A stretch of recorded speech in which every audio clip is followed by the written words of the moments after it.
This module will help you understand the concept of binding in Intuiface.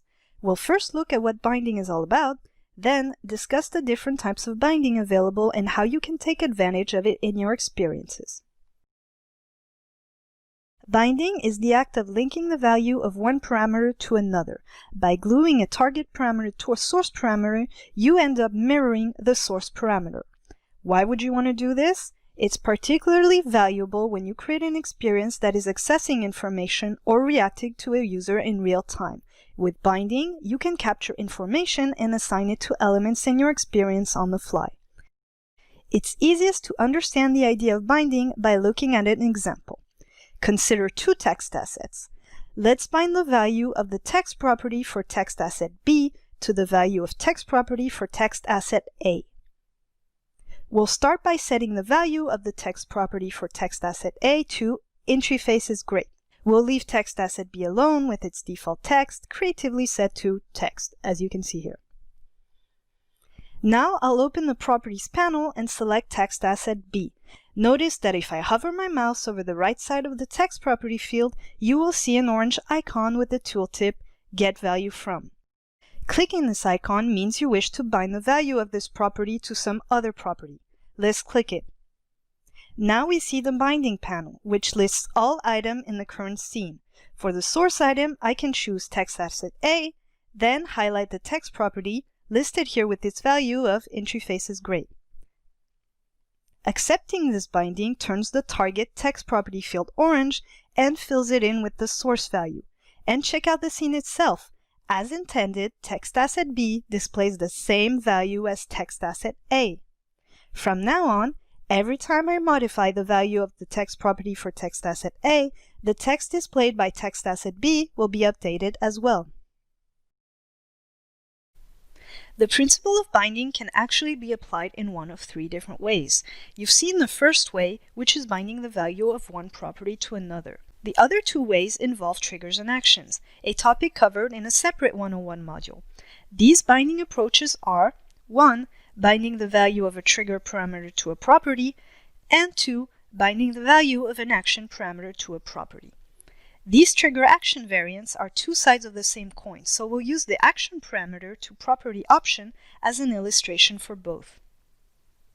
To see it at work, imagine an experience in which a person can enter the URL of their choice and have it displayed in a web browser.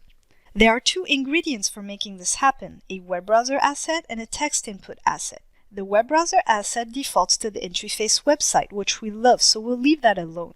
The text input asset already has a trigger associated with it for when the enter key is pressed. The result of this trigger is one action, an exit from the edit mode. Let's create a second action in which we call the web browser asset's open URL action and pass in the URL typed into the text input asset. Watch as we bind the open URL action's URL parameter to the text property of the text input asset. That's it. Let's try it out. Regardless of the type of binding you're using, it will occur dynamically in real time, so the target value will always mirror the source value. And thanks to interface assets, the source values can come from or be sent to any third-party data source, service, or device. This means you are not limited to the properties and parameters of items in the experience you're editing. Check out our 101 module about interface assets for more detail.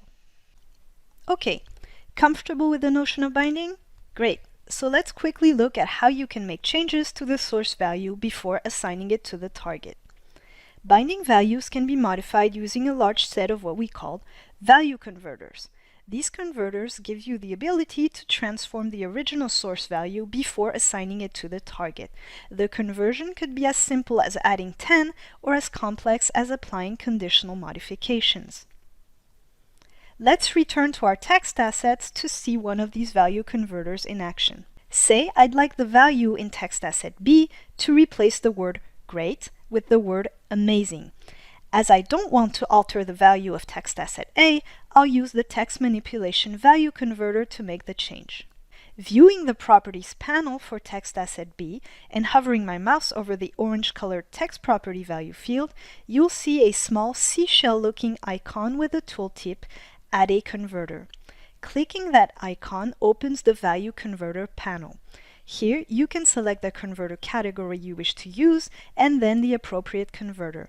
In this example, we should select the text manipulation category and then the replace converter.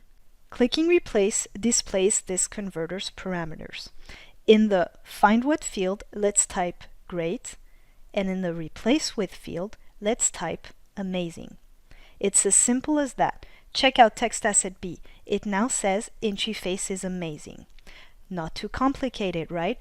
As you may have noticed, there are 8 converter categories to choose from. I'll leave it to you to explore each one with the assistance of our online help center. Over time, you'll discover binding is critical for creating experiences that are responsive to user input and changing information. It's a simple to use concept, but extremely powerful in practice.